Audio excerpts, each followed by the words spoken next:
presenting Orson Welles as The Third Man.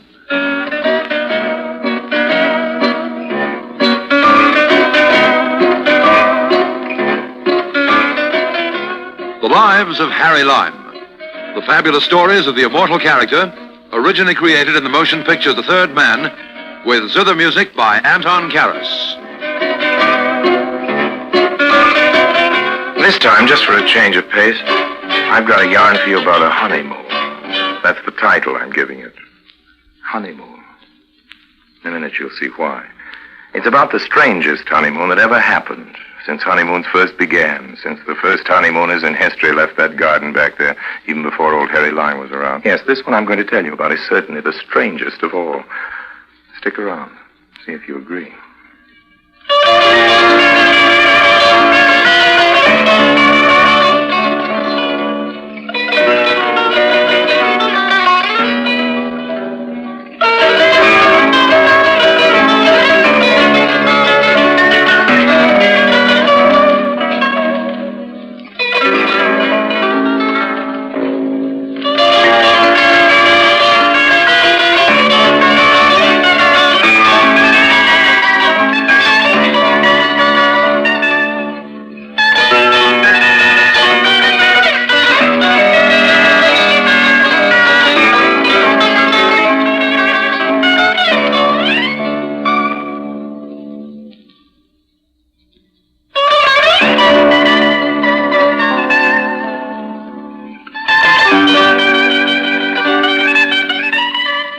This all happened in Sicily, which is as good a place for a honeymoon as there is anywhere in the world. All sunshine, full moons, and orange blossoms. Ideal. What was I doing there? Well, I wasn't on my honeymoon. I was in Sicily on business. That's really another story, but I was there to see an old friend of mine called Plucky Mariello. Well, it doesn't matter what I was seeing Plucky about, strictly confidential business, and besides, as I say, it belongs to another story. Anyway, I was there. I was in the bar of the Diodoro, that lovely honeymooners' headquarters. But I ran into the Countess.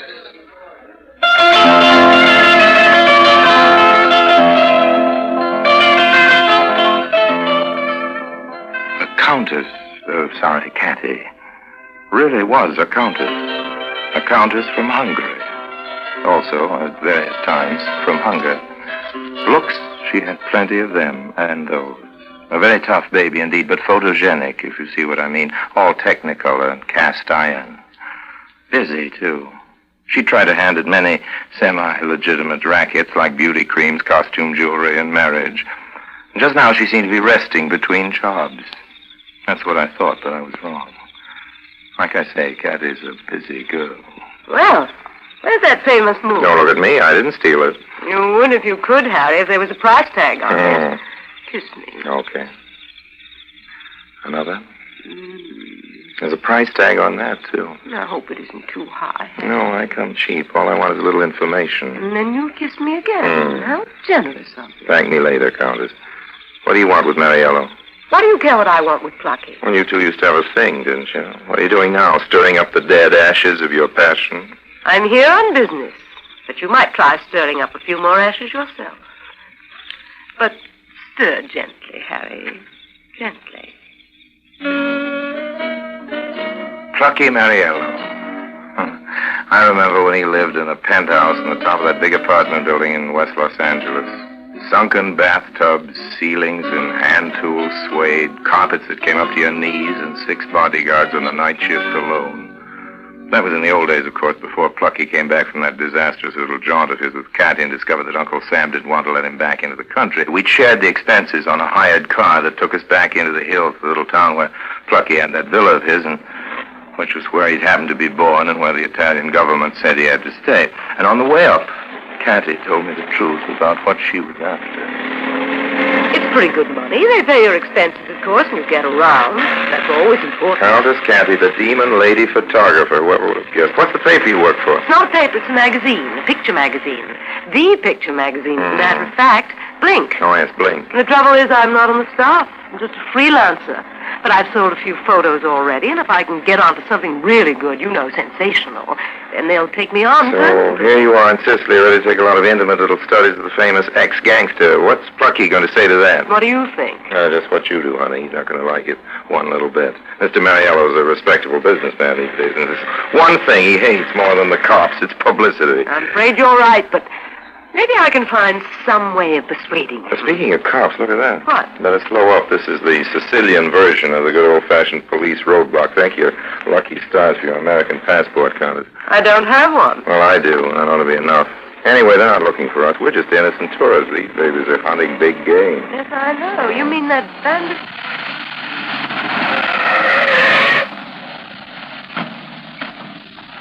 Tomasino's the famous bandit, isn't he? How marvelous. Bandit is a romantic word, Signora Contessa. This Tomasino is not romantic. He's a dangerous killer. He must be. I understand there's 2,000 of you men specially assigned to the job of catching him, the biggest manhunt in Italian history. Think you'll get him, officer? We know we'll get him, Signor. The only question is when. Good day, Signora Contessa. Buongiorno, Signor Conte. Goodbye, officer. Thanks. Tomasino.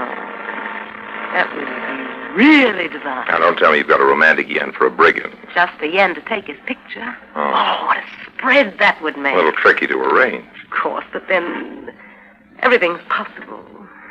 Don't you think? The way you say it, Caddy, I'm almost convinced.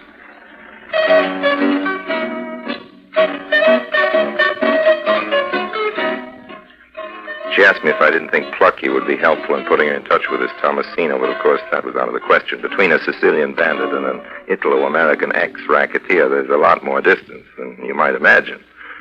But then looked at in the light of subsequent events, the distance was shorter than even Catty guessed. Anyway, this conversation, as I said, took place in the car on the way to Plucky's. And as I also mentioned before, he wasn't home when we got there. The butler let us in. Yeah, the chief's expecting you both, but we're harvesting grapes now. The wine pressing starts soon, and he's in the village talking business with the buyers from Palermo. He'll be back any time. Harvesting and wine pressing. How rustic can you get? Yes, I remember when Plucky's connection with alcoholic profession was considerably more adventurous. Well, there's liquor in the sideboard, if that's what you mean. Good stuff. Plucky told me to have the two of you make yourselves at home. Well, how sweet. And who is this dear little man on the sofa? Oh, him? Buongiorno. Buongiorno, Signora. There, you see, he's human. He can talk. I'll tell you the truth. This character just flew in from nowhere. Oh, it's one of the farmers, I guess. Something like that. I don't know, but if you want, lady, I can toss him out with pleasure. Oh, don't dream of it. You can leave us Who, now. me? We'll make our own drink. Oh, all right. This little man seems to be harmless enough.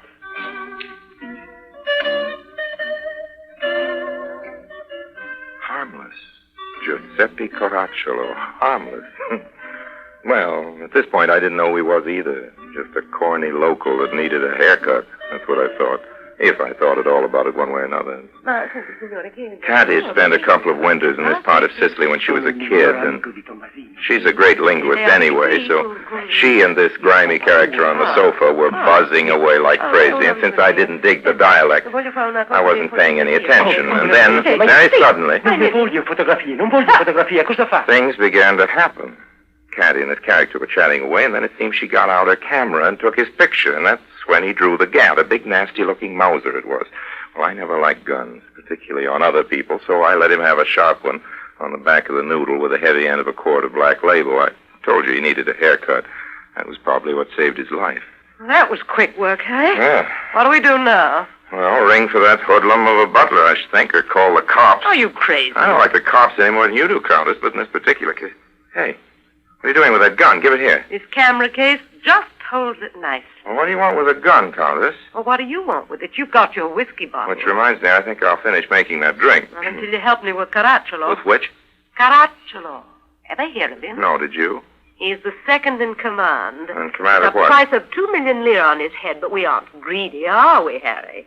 We're after the big game, you and I. Come on, help me. Help you do what? Hide him under the sofa, naturally. Well, anything you say, Countess, but after a few weeks he may become a trifle noticeable. Oh, stop talking. Shove.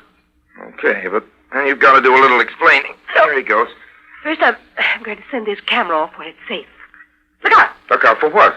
His foot, you can still see it sticking up. Oh, all right. Come Here on, we go. push him further underneath. Now, where are you going? Just going to the car to give this camera to the driver. Yes, but what happens to That's me? all right. I've got another one. I always I carry mean two about the cameras. car, not the camera. You aren't sending it away, are you, the car? Certainly. Plucky can take us back in one of his.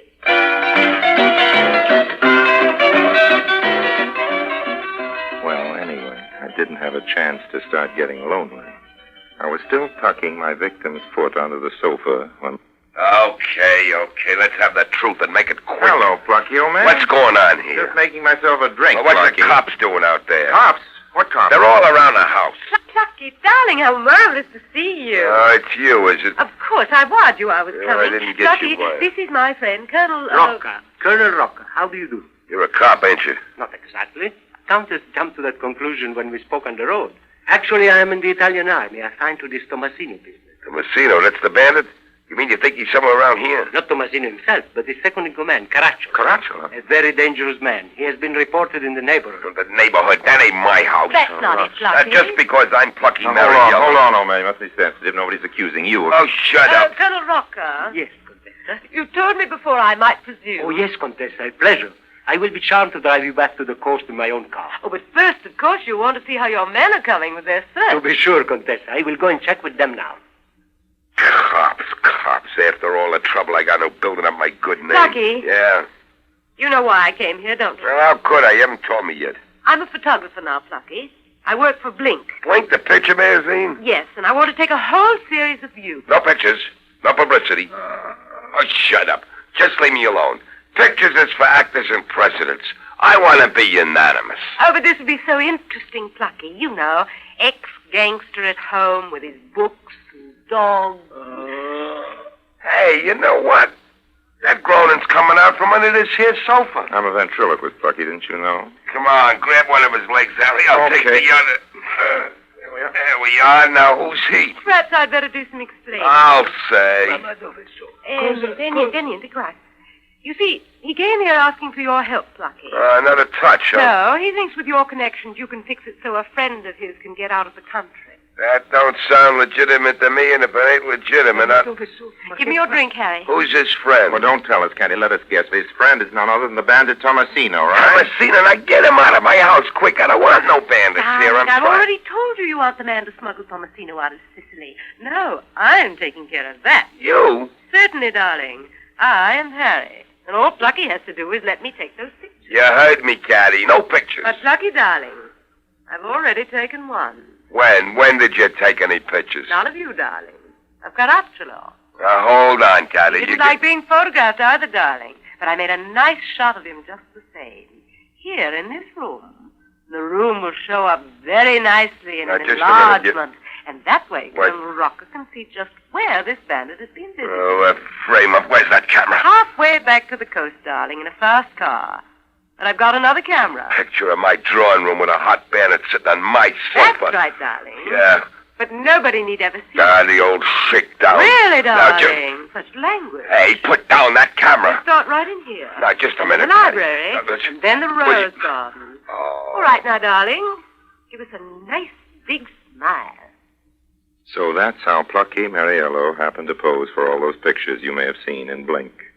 That's also how the notorious Sicilian bandit Tomasino fell into the hands of the Countess Catty. As you're going to see, it was easily the strangest honeymoon in history.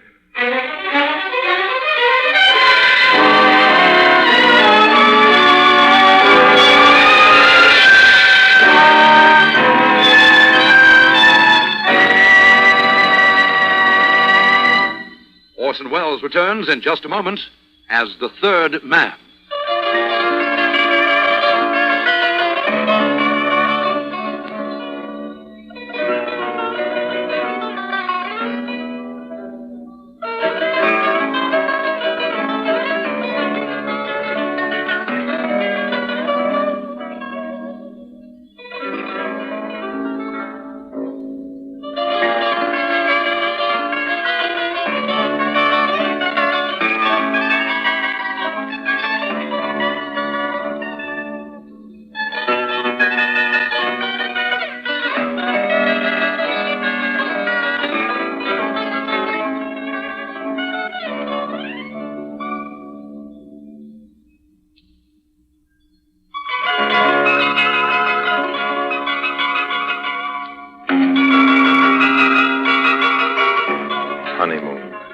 Sicily was made for honeymoons. There was a young couple in the hotel, Jim and Jean. Their names were American. Nice kids. The classic honeymoon duet. I think they're the ones that gave Cathy her idea. Now comes the really big job.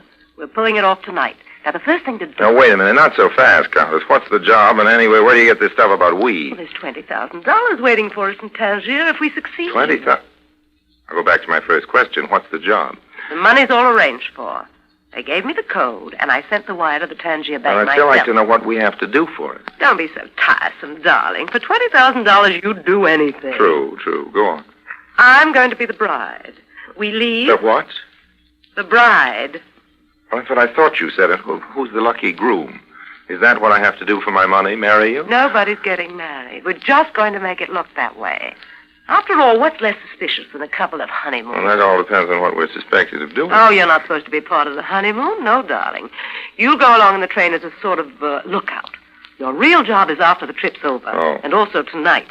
You're the one who must drive up and get him in the hills. Drive up and get him in the I'll hills? give you the password, and they'll be waiting for you. Drive up and get who? Oh, don't be so stupid, darling. Who do you think?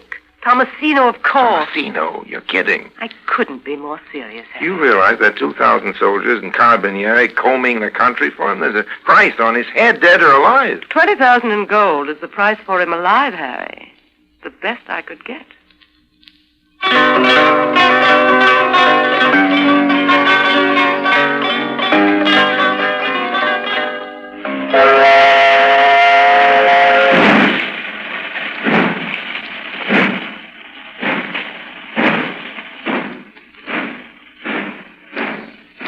Honeymoon special. It leaves Taormina at 8. The next stop is Messina, an hour or so later. They made quite a couple, the Countess and the bandit. She dressed very carefully for the part, and if you didn't look too closely, they were quite convincing. An idea at that. Nobody expects a hot bandit to go away on a honeymoon. That cat is a sharp customer, I knew that, but now I was beginning to give her credit for being even smarter than I thought, when suddenly, down the corner, there came somebody who wasn't going to do that 20,000 any good at all. Colonel Rocca, in the flesh. He nodded and went right on past their compartment without so much as glancing at them. The next thing I knew, he was at the far end of the car talking to some characters who looked like cops to me. Not a very pleasant situation. I went back into the compartment and sat down opposite the bride and groom. They didn't say anything. He couldn't, of course. Tomasino only spoke some dim Sicilian dialect, and she was cuddling up to him in a way that made my flesh creep. I felt kind of silly sitting there facing that honeymoon couple. Definitely the third man. Don't look so worried, Harry. You're almost as bad as the blushing groom. I told you, Cathy. I'm Easy. sure I saw Rocca get on the train. What of it? What of it? Those cops have orders to shoot on sight and shoot to kill. Your friend here isn't armed, is he? Of course not, darling. I made that a condition of the deal. But you know, I'm disappointed in you. I wouldn't have thought you'd be scared of a little gunfire, Harry. Or is it the 20,000 you're worrying about? Maybe. Ah, good evening, Colonel. I looked up. There he was in the doorway of the compartment. Colonel Rocca. He wasn't holding a gun, just a cigarette. And he was smiling. Good evening, Contessa. Perhaps it would be better if we spoke in English, so your friend there won't follow what we are saying. May I sit down? Certainly, Colonel. I won't introduce you. You know Harry already. Yeah. And for my young husband. The important point is that your husband doesn't know me. Even his lieutenant, whom I won't name, and who you tell me was hidden in that villa yesterday, was unconscious while I was there. So I think we can be fairly sure that Sicily's most desperate bad man hasn't the remotest idea that he's sitting opposite his deadliest enemy. Interesting situation, Countess, as I think you will be the first to agree. I'm never exactly at my ease with a cop, even when he's in plain clothes and carries an army rank. And the situation, as Rocca put it, was interesting in the extreme. This gentleman in front of me has a long history of violence. He would not think twice of murdering us all as we sit here. Yes, I think he would try it even with his bare hands if he knew exactly what we have in store for him. And exactly what do we have in store for him, Colonel? Don't mention my name. Oh, okay. Remember, he knows that. It's been in the papers. And there were those men of my command whom we captured and tortured. They must have told him about me before they died. Now then, there is just 3 minutes left before we got into Messina. Let us be sure we are clear on our plans. Excuse me, what plans? But surely the Countess has explained everything to you by now. No, I haven't, Colonel. You see, there hasn't really been time. Well, there is no time now. Mr. Lime had just better keep out of the way. That is as near the train proper as possible. That won't be difficult since the south end of the platform will be kept clear of passengers. Most of my men will be in hiding at first, but about 30 or so will be disguised as porters with their machine guns behind pieces of luggage. Machine gun? The first thing to be sure about is that all passengers are well out of the line of fire. Line of fire? But he isn't armed. I'm beginning to gather that you're planning to arrest this man in the station, but why? Mr. Lime, Sicily is a strange country. This man is hated by everyone. The people pray for his death. But there are very few men who would deliberately connive with the police for his arrest. You see, the police are regarded here as enemies. I can sympathize with that. We're coming into the station. I must go now, Countess. Remember the plan. On the signal, after you have led him out of the south end of the platform, you leave him. Do not come closer than 20 feet. That is enough for your pictures. And otherwise, I cannot be responsible for your life.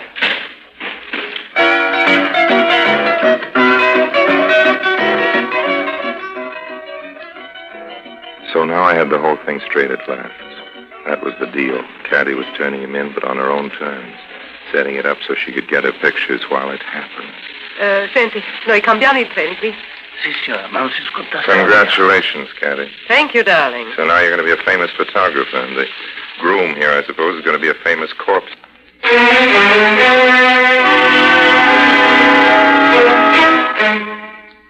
The passengers were being herded to the other end of the station as she led him down out of the train. He was suspicious, I could see that, but not of her. He trusted her. It was something to see. Tomasino, the famous bandit, clinging to her like a little boy. All right, Contessa, run! Tomasino, sei in arresto. Mani in alto. But we'd all forgotten that gun, Caracciolo's gun that Cat had put in her camera case. But Tomasino had seen it, and somehow he'd managed to sneak it away. Now, Countess, duck! No! Stop! I'll be afraid! That's right! When he gets clear of that luggage or I'll miss him. She meant she'd miss him with her camera.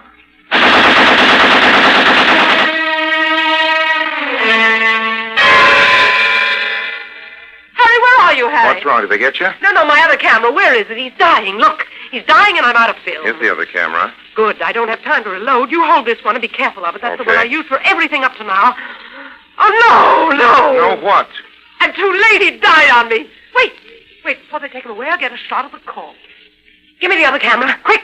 Give you what? That camera I gave you to hold. I didn't have time to reload, so I just switched cameras. Yes, I know. But it was all over by the time I started in with the second one, so it doesn't really matter. I've got the whole thing in the first one, but where is it? Oh, that was a camera. Stop trying to be funny. Of course it was a camera. All right, I was stupid. I let you hold it. I wasn't thinking. Now, what's your price? Price for what, Countess? That camera, you dirty... Language, Countess, language. It can't be far from here. Where could you hide it? There was an awful lot of noise and confusion here in the station just now, so maybe you didn't notice it, but the What? train went by on the other track. I see. You threw it into the other train. Well, that means we can get it back. You can't do it any easier than I can. Now, maybe you had something rigged. All right. You've got to have a price. You of all people. Me of all people, sure. I sell everything. Contraband, fake passports, stolen cars.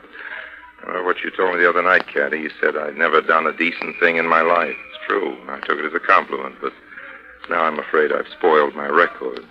Nobody's selling those pictures, Caddy. There's nothing to sell. You see, I threw your camera under that train. Don't look like that, Caddy.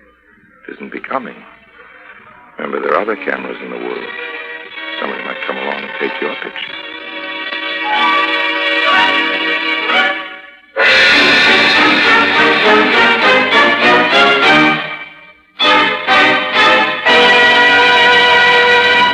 Harry Lime returns in just a moment.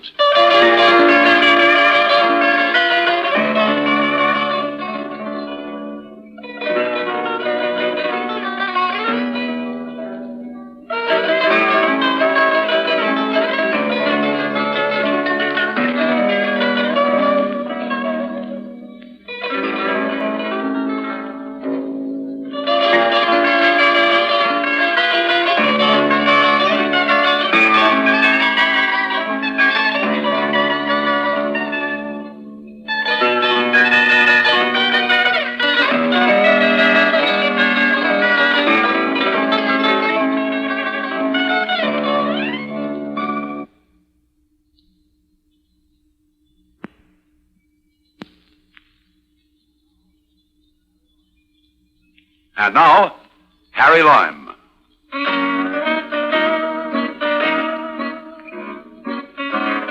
Maybe you'd like to know what happened to the different people in this story. Tomasino, of course, is dead. His mother came up from that little town near Palermo, where he was born, to claim his body, and there was a lot of publicity. Blink ran a big picture spread on the funeral. You probably saw it. Pictures weren't by Cathy, though. She never bought another camera. Quit journalism, as a matter of fact, after she met that Maharaja. He sailed into the harbor of Taormina with the biggest yacht anybody, even Cathy, had ever seen. And who do you think sailed away with him when he left? Not plucky Mariello, to be sure. He's a businessman now, of course, and he said he just couldn't get away from his desk. Well, no, the Maharaja's new passenger, of course, was little Cathy. The last I heard, they were on their way around the world. I wonder now exactly how far she'll get.